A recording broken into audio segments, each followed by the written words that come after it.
Shalom saudara sekalian. Shalom. Hari ini kita bersyukur dalam ibadah kita, ya. Sebuah tema yang kami sampaikan hari ini, percaya dengan segenap hati. Ya, ini merupakan bagian daripada berita Injil yang kami sampaikan waktu di Sil kemarin. Saya tidak mau kalau berita ini hanya sampai di mereka saja, harusnya tidak sampai kepada kita di sini. Nah, di dalam ibadah kita hari ini juga ada saya bagikan kertas yang bisa menjadi pedoman kita, dan juga bisa kita lihat di layar bagaimana kita bisa melihat apa yang hendak Tuhan katakan kepada kita. Saudara sekalian, banyak orang ke gereja, ya, namun berapa yang percaya Tuhan? Ada mungkin mereka ke gereja itu karena sudah terbiasa, ya, habit, kebiasaannya. Kalau nggak ke gereja itu nggak damai rasanya, ya. Ada juga ke gereja karena udah ditelepon dari malam, besok jangan lupa ibadah loh. WA grup, di grup mungkin ada, saya nggak tahu ada. Biasanya itu muka, ya, mengingatkan. Ada orang juga ke gereja karena ada job, ada pekerjaan yang menguntungkan hari ini, di mana saya begitu bersukacita karena saya beruntung, orang lain juga beruntung. Ya, ada juga ke gereja ya karena sesuatu hal yang lain. Ya, saya sebutkan karena terlalu banyak alasan. Tapi ya, kalau yang ke gereja itu pasti ada satu yang kita yakini akan memberikan manfaat, begitu ya. Nah, setelah dicari ketemu, ya, dan melihat, tapi apa dia yakin bahwa Tuhan bisa berbuat sesuatu kepada? Seringkali kita tidak yakin Tuhan berbuat. Kita sakit lalu kita berdoa, paracetamol lah, begitu. Seolah-olah doanya tadi tidak yakin itu sembuh. Paracetamol lah, gitu ya. Saya tidak tahu. Ya, di sini pasti nggak ada seperti itu, ya. Ya paracetamol ya, doa ya doa. Ya. Ada pula yang lebih parah, dia sudah doakan tapi ya dia cari lagi yang lebih pintar daripada dokter, ya, dukun, gitu ya. Katanya kalau guru yang mengobati lebih cepat sembuh. Gitu ya. Saya tidak tahu seperti itu, ya. Apakah itu percaya? Ya, saya berikan sedikit tambahan kalimat di sini, percaya dengan segenap hati, gitu ya. Nah, ada orang itu percaya pada diri sendiri, PD, ya, PD, percaya diri. Ya. Ada juga orang percaya kepada orang lain atau kepada situasi kondisi, optimis, itu juga percaya, saudara. Ya. Tapi ada satu yang berbeda, itu percaya kepada Tuhan, itu sering kita sebut namanya iman. Ya, saya bedakan 3 kata ini: PD, optimis, dan iman. PD itu dia percaya kepada diri sendiri, kemampuannya, pengetahuannya, keuangannya, tenaganya, bahasanya, dia yakin dia bisa. Itu juga percaya. Atau percaya kepada orang lain, ya situasi kondisi, ya, ini cuaca bagus, ayo kita ke sungai. Itu optimis, kan? Nggak akan banjir, gitu ya. Nggak akan ada masalah. Gitu. Ya, mungkin itu optimis ini terjadi kepada orang-orang yang punya pengalaman. Dan juga iman itu seringkali kita di gereja, ya. Nah, bagi saya percaya itu adalah pintu ke iman. Pintu, ya. Pintu terbuka waktu dia percaya, nah dia akan melangkah ke namanya iman. Jadi iman itu adalah satu langkah hidup, ya. Jadi belum tentu juga orang percaya beriman, belum tentu. Ya, saya kasih gambar, ya, tolong divideokan, ya. Ini gambar saudara, ini percaya. Saya percaya, mungkin ya, saya percaya, kita percaya, ini Tuhan, ya, percaya pada Tuhan. Ini betul sampai di sini, tapi ini belum iman, saudara.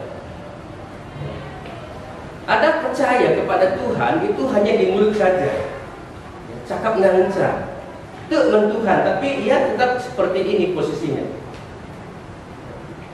Ada orang percaya kepada Tuhan hanya dengan mulutnya saja, perkataannya saja.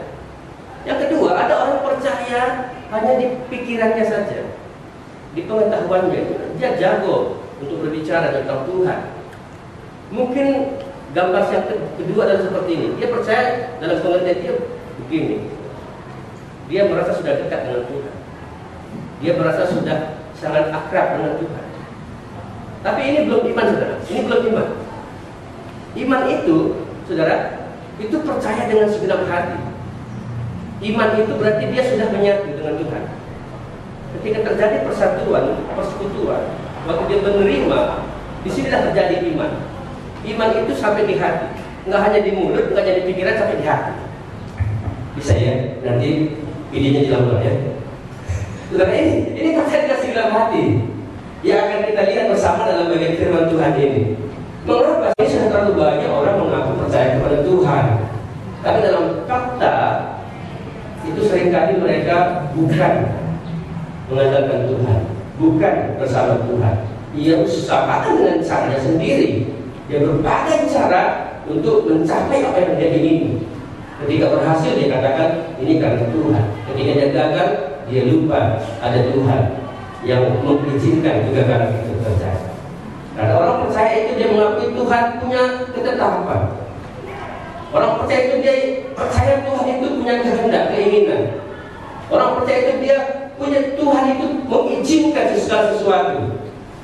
Dan orang percaya itu yakin Tuhan bisa biarkan apapun yang terjadi. Kalau kita percaya kepada Tuhan hanya di mulut saja, karena kita tidak terima waktu ketetapan Tuhan, kan sekalipun Tuhan ini nggak setuju aku seperti itu. Padahal ini sudah ketetapan Tuhan. Manusia ditetapkan untuk mati satu kali, tapi kenapa kita nangis sampai hari ini? Karena kita nggak puas itu kan? Mestinya kalau kematian itu dinyanyikan seperti di Subrata. Lagu India itu terperhatikan kalau mereka kematiannya hanya panjang lagunya. Untungnya tidak di gereja ini sering nyanyi waktu acara kematian, hiburan, waktu acara kematian. Jadi kita masih bernyanyi. Di gereja lain yang sempat lagi bernyanyi, kita masih bernyanyi. Yang meskipun diiringi air mata. Nah, ini saudara-saudara, kita sering sulit menerima ketetapan Tuhan. Waktu kita diberkati baru kita berkata, oh ini kehendak Tuhan. Kehendak Tuhan itu terlalu berat. Ada banyak orang sampai hari ini belum mau mengikuti kehendak Tuhan. Pergi ke satu tempat kata Tuhan, tapi kita duduk diam saja di sini. Ayo bangun pagi saat teduh, kita masih tidur. Ayo berhenti lihat handphonenya, kita masih asik saja. Padahal kehendak Tuhan untuk disiplin sulit.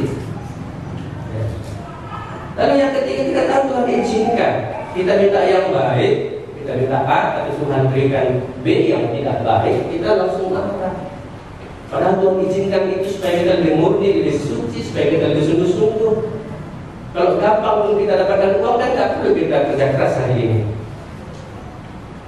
Anak-anak kita seringkali kita sadar diri, terlalu gampang kita kasih uang, terlalu gampang kita kasih handphone, sehingga mereka jadi manja. Begitu manjanya dibatasi, begitu keinginannya tak dipenuhi, wah dia manja, dendam, akar pahit. Terus buskan juga yang repot. Terlalu gampang kita pikirkan selama ini. Tapi Tuhan punya kehendak lain. Dia izinkan perkara-perkara yang sulit terjadi. Dan yang ketiga yang paling sulit sekali, ketika Tuhan diam, Tuhan biarkan. Mengapa ada bencana? Mengapa ada penyakit? Mengapa ada kerusuhan dan lain sebagainya? Tuhan diam. 400 tahun Israel tidak mendengar firman Tuhan di akhir perjanjian lama. Tapi setelah 400 tahun dia tumbuh seperti yang baru baik dan sangat luar biasa. Dunia diselamatkan, amin. Kadang-kadang kita butuh waktu 400 tahun dalam dunia gelap itu. Tuhan biarkan kita lah. Tuhan tidak perlu apa-apa lagi. Supaya ketahuan, supaya mengetahui siapa sebenarnya yang benar-benar menantikan Tuhan. Siapa yang berharap, siapa yang percaya dengan segenap hati. Saudara, orang kalau percaya dengan mulut itu gampang lepas, saudara. Hari ini percaya Tuhan, besok bisa berubah. Karena mudah remaja gampang sekali hal itu mereka ucapkan percaya. Tapi ternyata dalam menjalani hidup itu terlalu berat bagi mereka. Ketika tiba masa mengambil keputusan untuk menikah misalnya atau bekerja, sulit bagi mereka memutuskan yang benar. Hingga mereka rela berdalih, pindah. Ketika mereka percaya dengan pikiran, akal, saudara, ketika nggak masuk akal yang dihadapi, ketika tidak seperti yang dicita-citakan, yang diharapkan, mereka rela mundur. Tapi kalau sudah satu di hati saudara, siapa yang bisa melepaskan seseorang dari hati kita? Cinta dari mata turun ke hati, sudah di hati. Gunung pun akan kudaki, lautan pun berseberangi. Mati rasa mati kita doa. Kata Romi dan Yuni. Itu kan cinta dalam hati. Nggak bisa segampang memberikan kata-kata dari hati. Aku cinta sama dia, mak, katanya. Sudah begitu katanya, jangan pisahkan mereka. Cinta lebih kuat daripada Allah.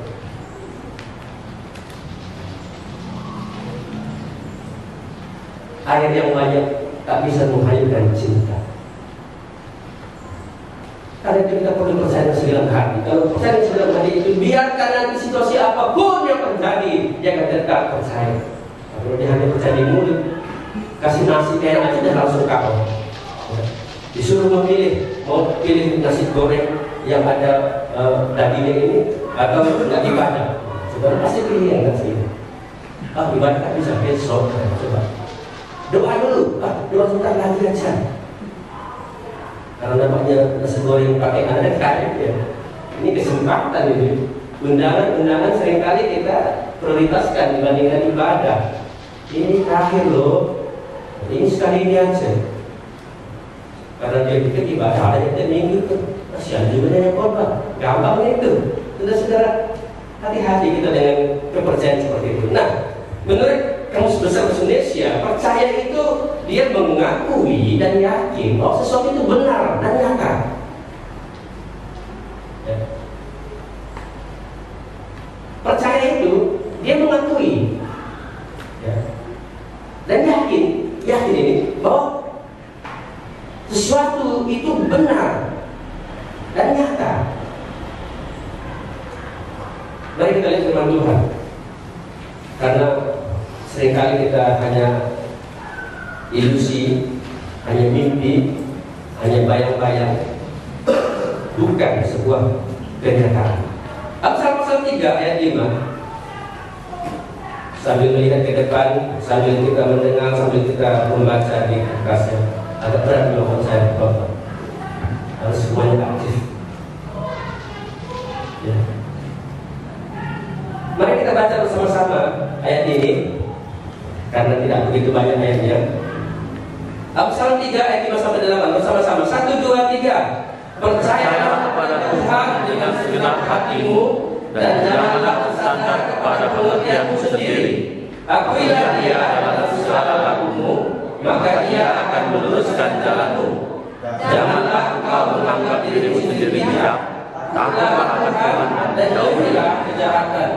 Itulah yang akan menyembuhkan tubuhmu dan menyegarkan tulang-tulangmu. Ini referen lagu ini. Percayalah kepada Tuhan dengan segenap hatimu dan janganlah bersandar kepada pengertianmu sendiri. Akuilah Dia dalam segala lakumu, maka Ia akan meluruskan jalanmu. Saya waktu membaca Alkitab, saya suka menyanyikannya karena dulu saya suka menyanyi. Saudara bisa menghafal satu lagu segitu banyak. Mengapa menghafal satu ayat sulit? Kenapa coba? Kalau memang kita menghafal lagu Korintus dari dulu sampai hari ini tidak akan hilang. Kenapa nggak kita hafal Alkitab dengan nyanyian seperti ini? Bikin lagu sendiri sambil nguat di ladang, bikin lagunya nggak apa-apa, ada yang salah. Paling nanti direvisi. Ya, saudara-saudara. Waktu saya kuliah, seorang teman saya bilang begini. Ini lagu paduan suara chord dalam bahasa Inggris. Lalu dia bilang sama saya, ayo kita menghafal lagu ini. Masa lagu Bon Jovi aja kita hafal, ini nggak hafal katanya. Saya tertegun saudara. Lagu Bon Jovi yang tak kenal itu. Memang saya nggak tahu satu lagunya, tapi namanya saya tahu. Tapi lagu-lagunya hits pada zaman saya masih muda dulu. Masa lagu Bon Jovi kita hafal, ini nggak kita hafal kan? Hanya kami menghafal nyanyian paduan suara waktu itu. Mau juga kan seorang mahasiswa nggak menghafal lagu dan suara di depan anak-anak Tuhan. Ya perlu kita belajar demikian. Kalau memang mau dalam bentuk pantun nggak apa-apa. Kita dari pantun belum ada. Kita kan pantun ABB, ABAB kan bisa aja. Ya. Kalau memang bisa dengan cara stand-up komedi, kenapa kita nggak buat alat seperti itu? Ini khotbahnya kaku sekali, yang khotbah itu seperti cat itu loh, lontok ya. Mesti begitu. Kita punya satu hati yang Tuhan persiapkan. Akal yang kita nggak punya hati. Hanya karena nggak ada hati ini kita nggak mau buat sesuatu. Kita hanya mau ikut saja. Nah, mari kita lihat dalam bagian firman Tuhan ini. Percayalah kepada Tuhan. Siapakah yang saudara percayai? Siapakah saudara percaya? Dalam ayat ini dikatakan percayalah kepada Tuhan, Guru besar. Itu membedakan antara Allah-Allah yang lain. Ada banyak Allah di dunia ini lain dari yang lain. Menurut orang Islam ini Yahweh, ini satu-satunya Tuhan, Sang Pencipta, Allah yang menciptakan langit dan bumi ini. Menurut Kisah Rasul 16 ayat 31, saudara-saudara kalau sudah sering mendengar firman Tuhan ini, pasti saudara ingat ya. Apa isinya? Kisah Rasul 16 ayat 31.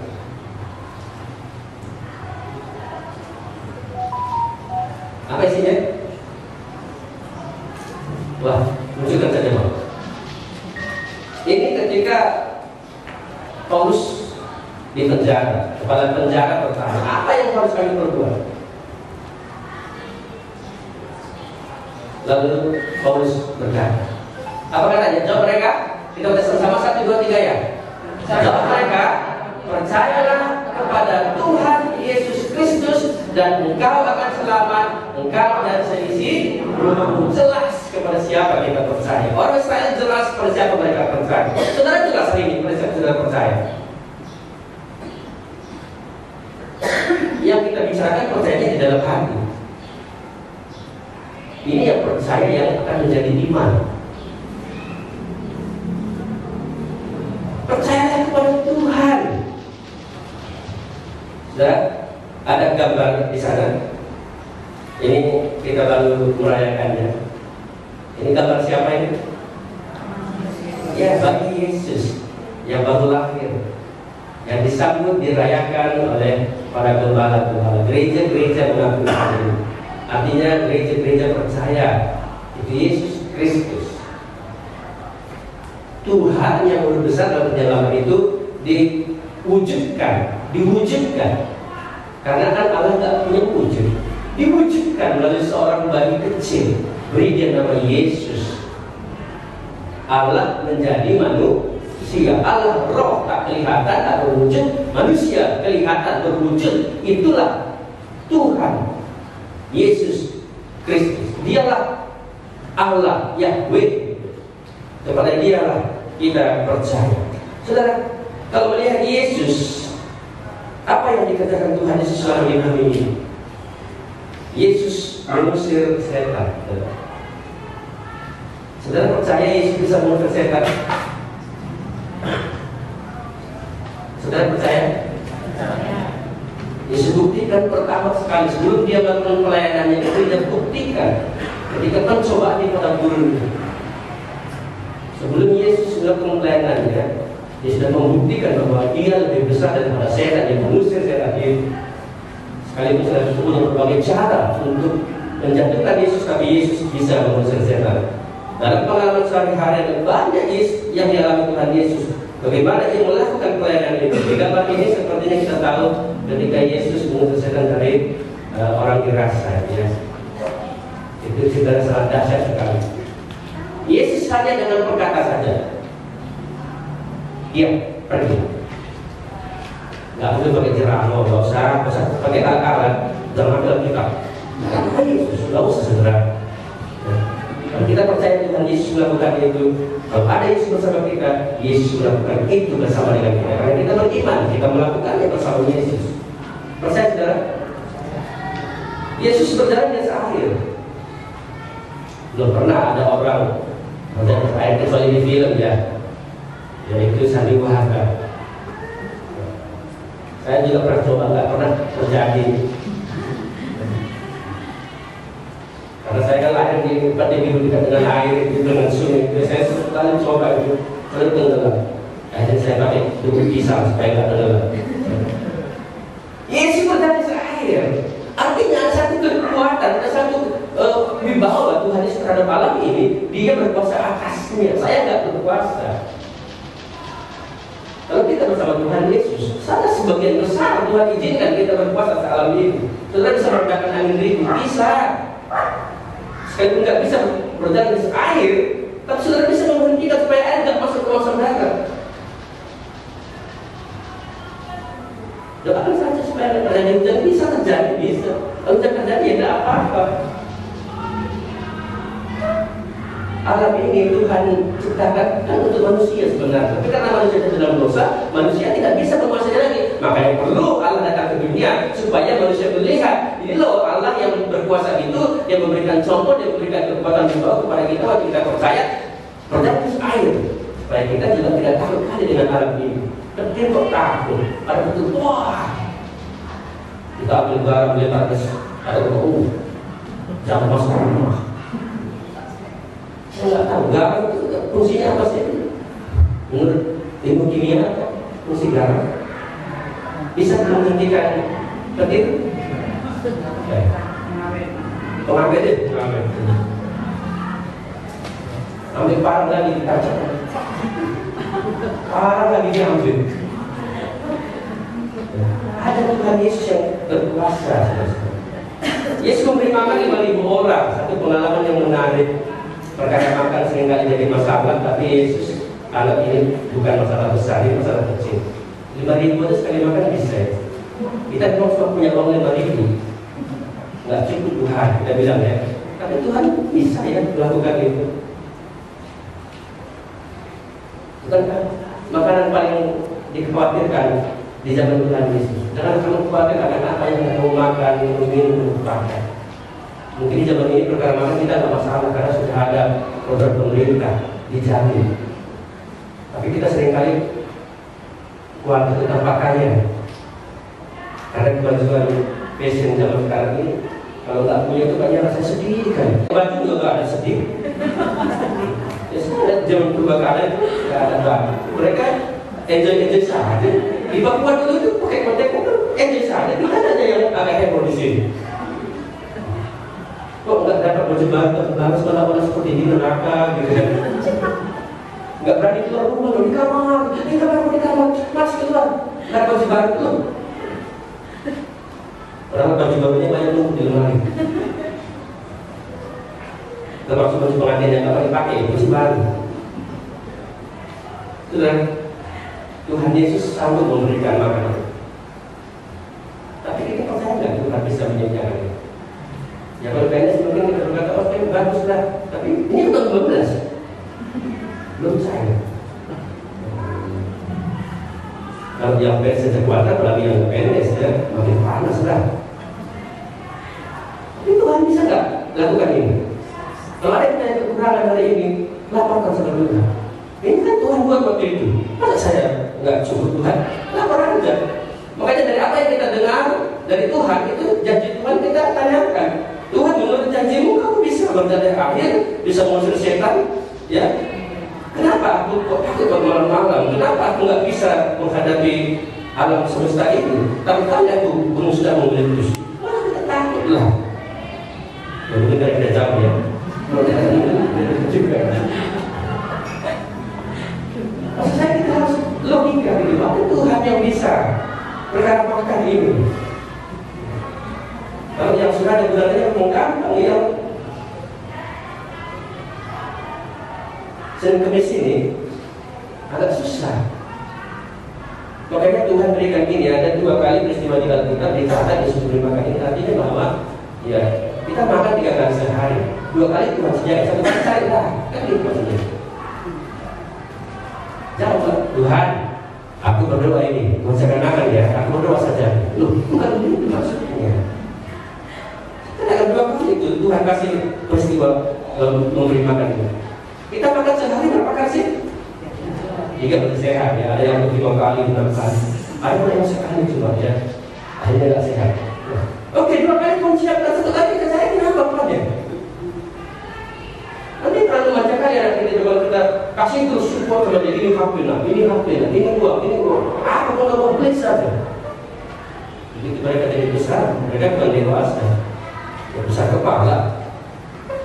Nah ini yang perlu kita belajar, apa maksud Tuhan dalam memberikan makan 5.000 orang. Tuhan bisa siapkan, kita harus percaya. Yesus menyembuhkan penyakit. Ya, penyakit tidak pernah hilang dari muka bumi ini. Ini katanya Pak dosa. Sering ini Pak makanan saudara. Tergantung apa yang kita makan. Di situ Pak pikiran. Ya Pak umur juga menentukan. Ada banyak faktor, tapi Tuhan bisa menyembuhkan itu. Dan semua mujizat yang Tuhan buat ini paling banyak dilakukan. Karena banyak macam penyakit. Dan ada lagi penyakit yang belum ada. Ada penyakit yang belum ada. Karena manusia menciptakan penyakit. Terakhir kita tahu COVID ya, itu kan dulu nggak ada itu. Ya. Karena ada lagi itu. Misalkan saudara, Yesus bisa menyembuhkannya, amin. Ini nggak kalau udah sakit dulu, takutnya udah kayak mau mati gitu. Ya orang sedih juga kalau sakit itu kan pintu kematian. Ya. Makanya jangan sering-sering berpikir tentang itu, nanti makin dekat. Pikirkan Tuhan itu. Jadi percaya. Gitu. Kalau pikirkan terus menerus, kata siapa itu yang penulis buku terkenal itu mengatakan, khawatir itu adalah apa yang kamu pikirkan senantiasa. Kamu pikirkan berulang-ulang untuk kekhawatiran. Makanya banyak orang batu kan terlalu dipikir. Ya namanya manusia berpikir Pak Pendeta. Iya, tapi kalau itu terus dipikirkan. Ada Tuhan yang bisa mengatasi itu. Bahkan dia membangkitkan orang mati. Kalau kita percaya pada Tuhan Yesus Kristus, dia bisa membangkitkan orang mati. Kan mati saya nggak menakutkan gitu loh. Tapi kan kita paling takut mati. Artinya bahwa ada kehidupan yang kekal. Ada jaminan dari Tuhan. Ini loh yang datang ini Allah. Aku percaya kepada Yesus Kristus. Berarti dia bisa menolong aku, bukan hanya menyembuhkan, tapi juga membangkitkan. Peristiwa kebangkitan Yesus itu membuktikan kebenaran bahwa dia bisa bangkit.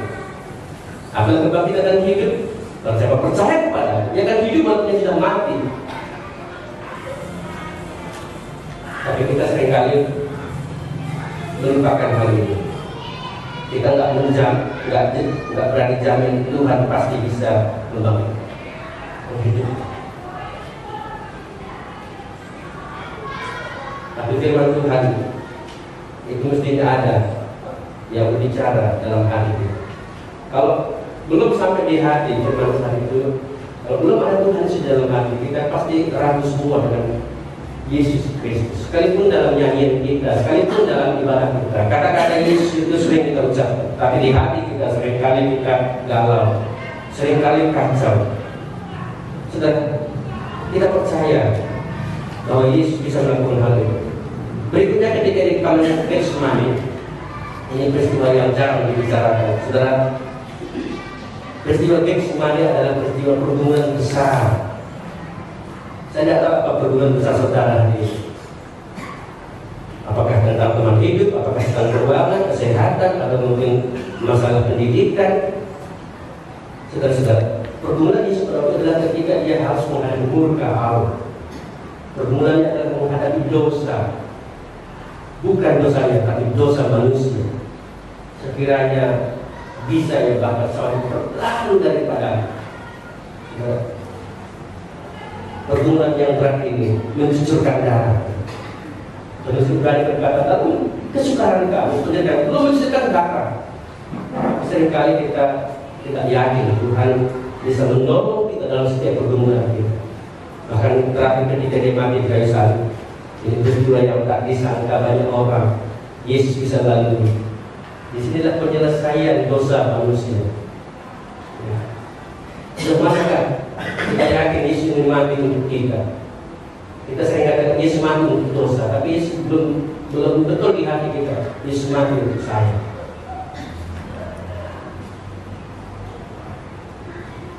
Kematian Yesus di kayu salib itu salah satu yang paling kita besar-besarkan dalam keyakinan kita. Nah, sangat penting kita sampaikan kepadamu, yaitu kepada kita sendiri, bahwa Kristus itu mati karena dosa-dosa kita.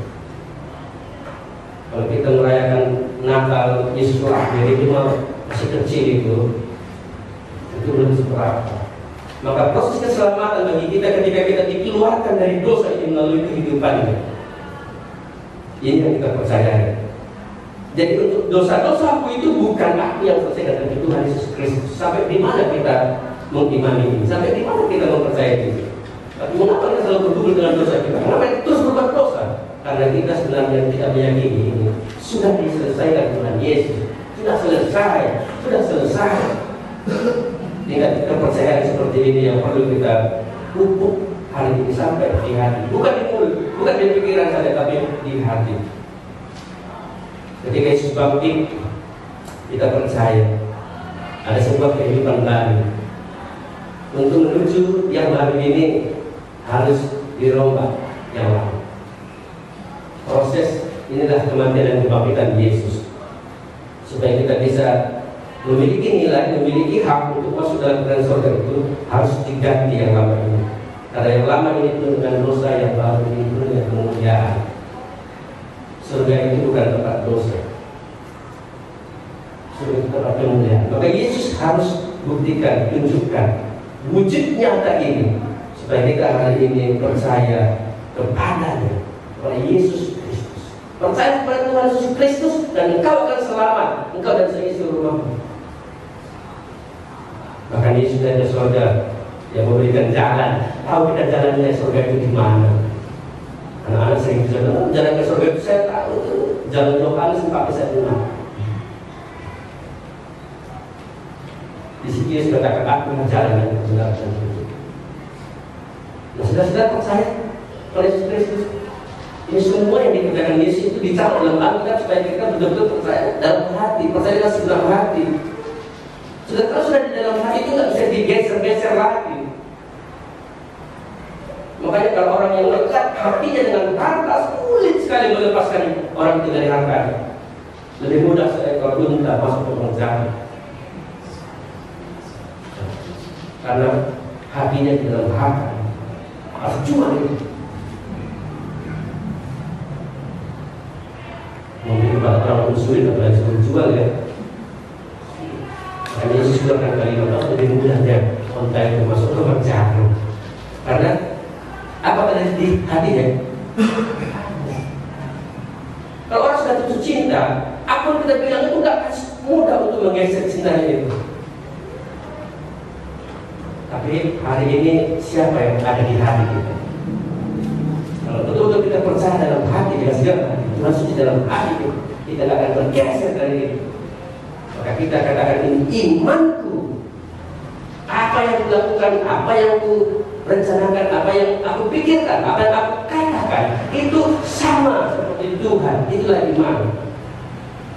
Nggak bisa dibedakan antara aku dan Tuhan, karena memang aku beriman. Tapi kalau orang tidak sampai percaya dalam hati, dia bukan beriman, tapi dia bermain. Bermain. Di depan mata dia berkata baik, tapi belakang dia bersandiwara. Sekarang kita lihat yang kedua. Yang kedua, saudara, bagaimana seharusnya percaya? Kalau tadi kepada siapa kita percaya? Bagaimana seharusnya percaya? Karena percaya dengan segala hati di sini perlu didalami. Di situ dikatakan percaya itu dengan segenap hati, saudara. Saudara percaya Yesus itu mengasihi saudara? Yesus mengasihi saudara, percaya saudara? Percaya. Tapi mana masih mencari cinta yang lain? Apa Tuhan nggak bisa berikan separuh dari cintanya kepada kita? Saudara, manusia punya cinta, Allah punya cinta. Cinta manusia, entah itu berupa storge, entah itu filia, entah itu eros. Tapi Allah punya cinta yang namanya agape. Itu kasih yang besar, kasih yang ajaib. Kalau kita punya kasih agape, sebenarnya kasih storge, kasih filia, kasih eros itu sudah ada sebenarnya. Karena kasih yang kekal dari Allah itu cukup sebenarnya untuk kita. Sudah percaya dengan segenap hati itu begini, saudara. Ada seorang sida-sida dari Ethiopia beribadah kepada Israel, ke Yerusalem pada waktu itu, dalam Kisah pasal 8 ayat 12-40. Sida-sida ini senang sekali ketika beribadah, bertemu dengan orang-orang percaya, dengan firman Tuhan, dan dia pulang dengan sedikit agak kasar ya. Tapi juga dia ada senang gitu ya. Dia sambil berjalan pulang itu dia membaca Alkitabnya. Lalu ketika dia membaca, dia tidak mengerti sebenarnya apa yang dia baca. Susah dia memahami. Sambil dia bingung. Ya mungkin tadi juga ada lagu-lagunya, tapi ini apa ini ya? Sampai tahap ini saya akui bahwa sida-sida ini percaya tapi bukan dengan segenap hati. Loh, tapi dia sudah jauh dari Ethiopia datang ke Yerusalem, berapa hari perjalanan, berapa biaya yang dikorbankan, tapi itu kan sudah percaya. Oh, percaya, tapi mungkin hanya di mulut saja, atau mungkin di pikiran, tapi belum dengan segenap. Nah, satu sisi mereka Tuhan berkata kepada Filipus, ada misi yang harus kamu lakukan. Apa itu Tuhan? Pergilah ke dalam seberang sana. Di sana ada orang yang membutuhkan penjelasan, membutuhkan kehadiran di sana. Dan dia mengetahui bahwa sida-sida ini pemimpin ya perbendaharaan untuk dia ini memang sedang bingung. Filipus datang menghampiri dan berkata, apa yang Tuhan baca? Apakah Tuhan mengerti apa Tuhan baca? Sepertinya ada sesuatu yang membingungkan Tuhan. Ya bagaimana aku ngerti nggak yang ngajarin aku? Tadi kan di rumah ibadah di Yerusalem, masalahnya kan di situ. Kok nggak tanya-tanya?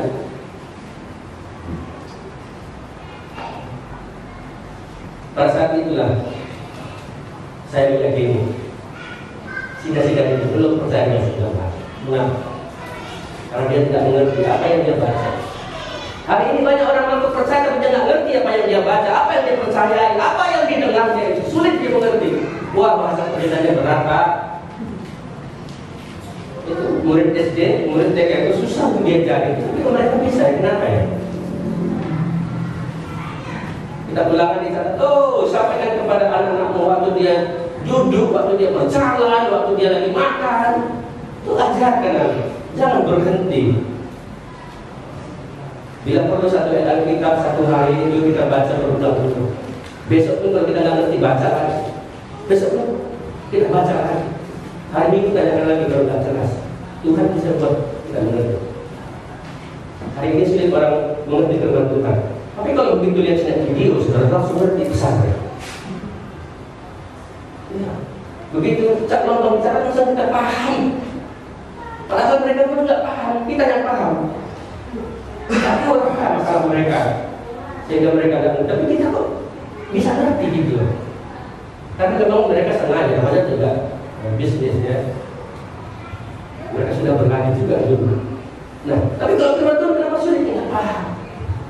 Begitu surat undangan datang langsung kita ngerti. Oh ini anak Sianu, oh kita di sini ya. Oh Sianu apa ya? Ngerti sekali bahasa saudara. Baca firman Tuhan berkali-kali ngerti. Berapa kali saudara baca firman Tuhan? Kalau kami di rumah itu ada satu bersama itu satu minggu itu aja dibaca satu minggu. Itu pun berarti juga jika kalau diajari.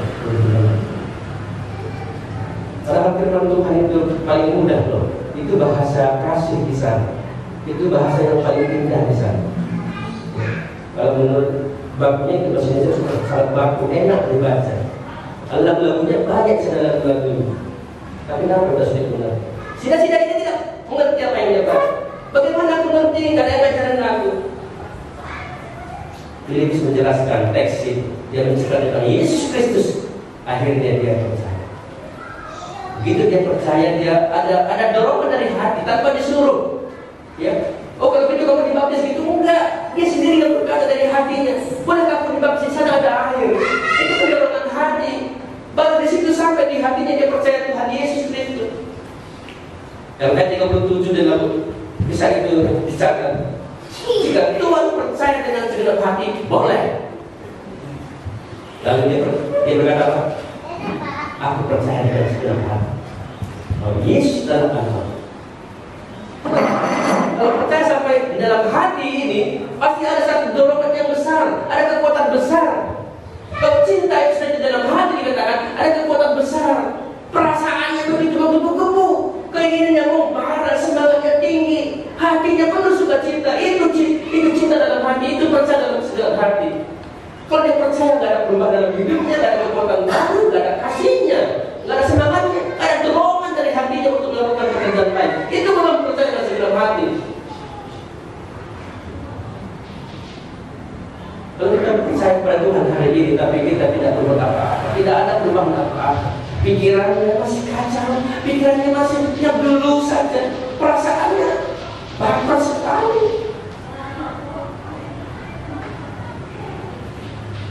Kalau Tuhan ada di dalam hati, percaya di dalam hati, ada satu kekuatan besar.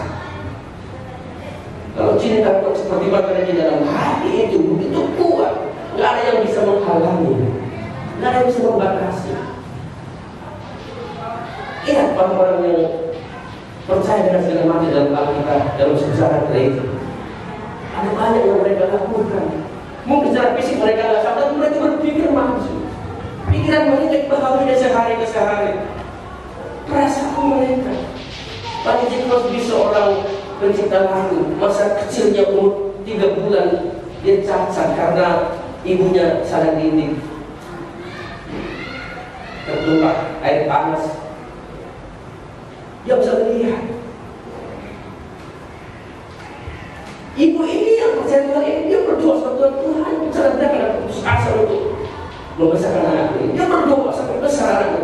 Panji Crosby akhirnya dipersiapkan Tuhan untuk menciptakan lagu 100 lagu lebih diciptakannya. Lagu himne yang banyak kita nyanyikan itu dari dia. Dia mungkin nggak bisa bekerja seperti kita, tapi dia punya hati. Dia menciptakan lagu itu, perasaannya begitu mendalam dengan Tuhan. Keinginannya itu sampai dia betul-betul katakan, aku di dunia ini aku nggak bahagia. Aku bahagia nanti di surga. Aku yang paling bahagia yang pertama. Kenapa? Karena yang pertama aku lihat adalah Tuhan. Kita paling bahagia kalau ada anak baru lahir, senang kali, selamat ya. Lagi nangis itu anaknya. Yang kita punya lagi nangis. Mamanya lagi sakit. 2 masih senang juga kita. Kebahagiaan dunia ini kadang-kadang sulit dipahami. Dari Fanny Crosby berkata, orang yang pertama nanti punya adalah Tuhan Yesus Kristus. Maka aku yang paling bahagia di dunia ini. Kalau orang sudah percaya dalam hati, ada dorongan dari hati, ada kekuatan batin. Dia pasti berubah. Sudah, para koruptor, mereka berpendidikan tinggi, S2, S3. Mereka sudah keluar Harvard University yang terkenal di sana. Tapi mengapa mereka korupsi? Karena nggak ada di hati mereka. Ada Tuhan di situ ada. Hanya di pikiran mereka saja. Mereka orang Kristen. Kalau kembalikan ketua panitia nasional itu yang korupsi itu. Pastilah orang yang dihormati, tapi kok korupsi? Karena bukan dia. Kita usah jauh-jauh lah. Usah bicara tentang hati nurani saja. Hati kecil kita. Pasti kita nggak merasa puas kalau kita ada sampah situ lalu kita biarkan. Pasti hati kita ini sampah ini. Pasti kita akan geser. Kita sakit, kita buka. Saya kira bukan hanya orang kerja Tuhan yang melakukan itu. Jangan-jangan mata anak Tuhan nggak peduli dengan sampah yang ada di hati kita berkata ini kalau bisa kita bicara hati nurani. Apalagi kalau ada Tuhan di dalam hati itu, Tuhan akan menggerakkan, roh Tuhan akan terus berbicara. Maka percaya dengan segala hati. Sida-sida itu dia berkata kepada Filipus, di situ ada air, bolehkah aku dibaptiskan? Ini kalau gua dibaptis itu nggak usah. Dia pendeta ya. Iya, aku mau dibaptis. Itu malah segala hati. Mana tahu yang belum dibaptis? Aku mau melayani. Bosan, Ayo siapa yang mau melayani ke tangan? Siapa mau pergi ke tangan? Nggak usah begitu. Aku pergi ke pemuda. Ibu pendeta. Ini dari hati. Ini orang yang percaya dengan segenap hati.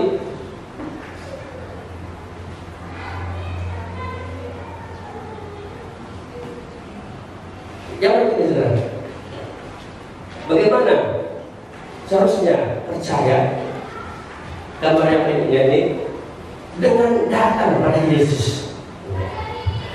Saya sedang lihat gambar ini ya. Kita datang, Yesus sudah menanti menyambut. Oh, Yesus kenapa nggak nyebrang aja? Karena lebih enak. Udah, dia kasih saling itu di jalannya. Lihat itu gambar ini. Dengan datang kepada Yesus, ada banyak orang hari ini percaya Tuhan, tapi dia nggak datang kepada Tuhan Yesus. Gambarnya tadi, dia percaya Tuhan, tapi dia nggak datang, saudara. Dia percaya Tuhan, tapi nggak datang. Datang itu wujud daripada percaya. Ada gerakan dari hati, dari pikir, dari percaya, dia datang. Ini yang namanya percaya dengan segenap hati. Di dalam kitab Amsal tadi dijelaskan, ya, percaya dengan segenap hati itu datang kepada Yesus. Dia tidak bersandar pada diri sendiri.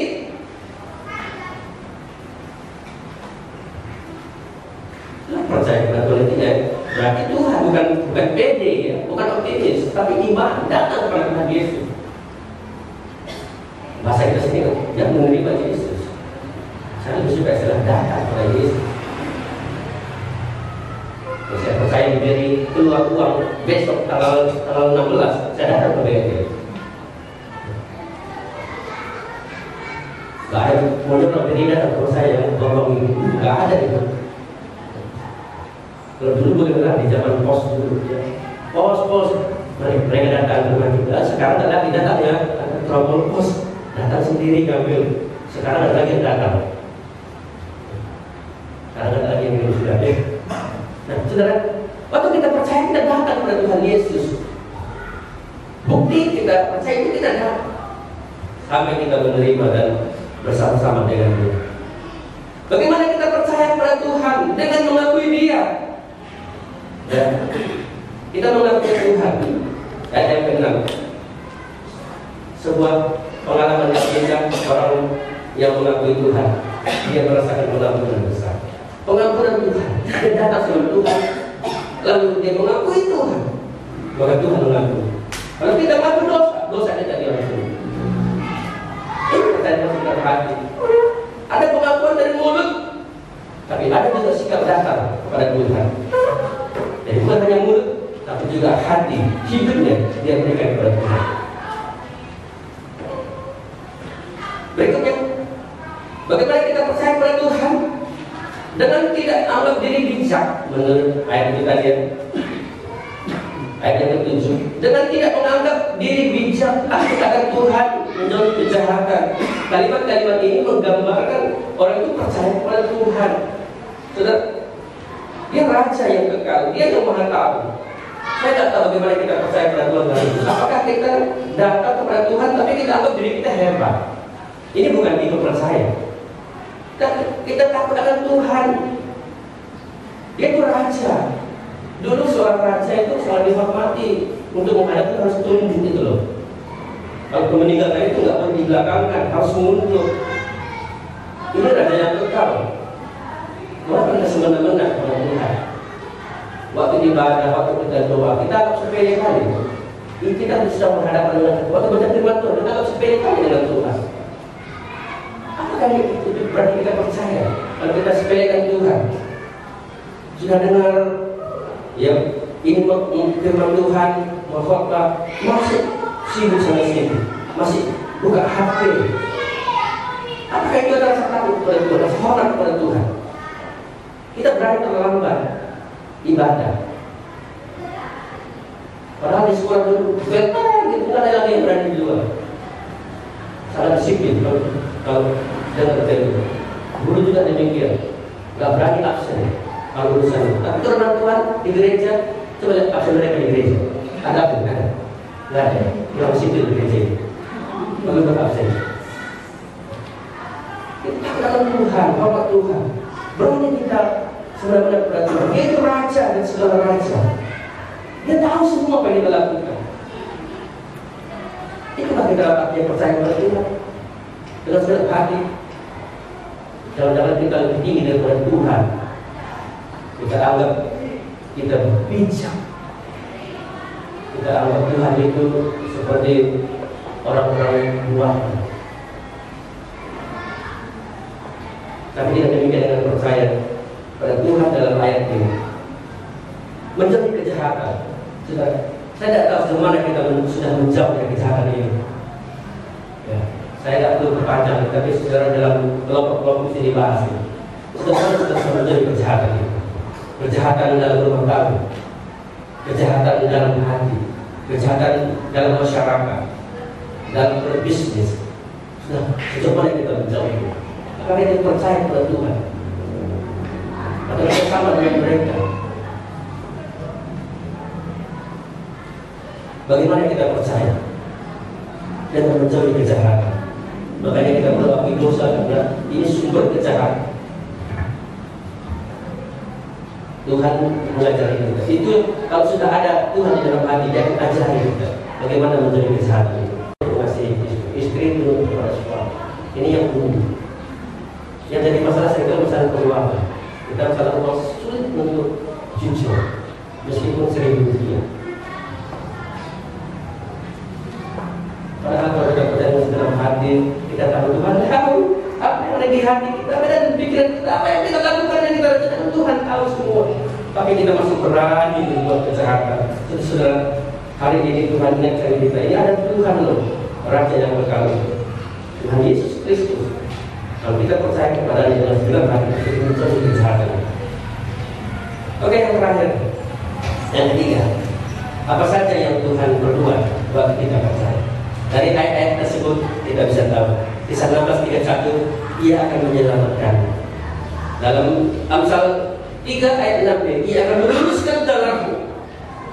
Dalam ayat 8a, Ia akan menyembuhkan tubuhmu.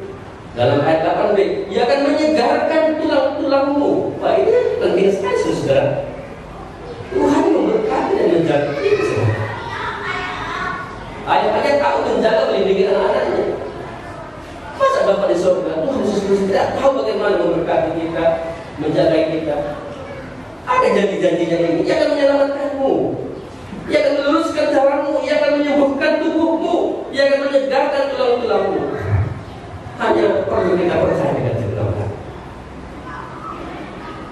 Dalam firman Tuhan ini sungguh memberkati saudara sekalian. Kita nyanyikan saja lagu ini dan kita berdoa dalam hati. Percaya dengan segenap hati. Mari kita lihat. Dan kita nyanyikan nanti. Percaya dengan segenap hati.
Dan yakin Engkau Allah, Tuhan yang menyelamatkan.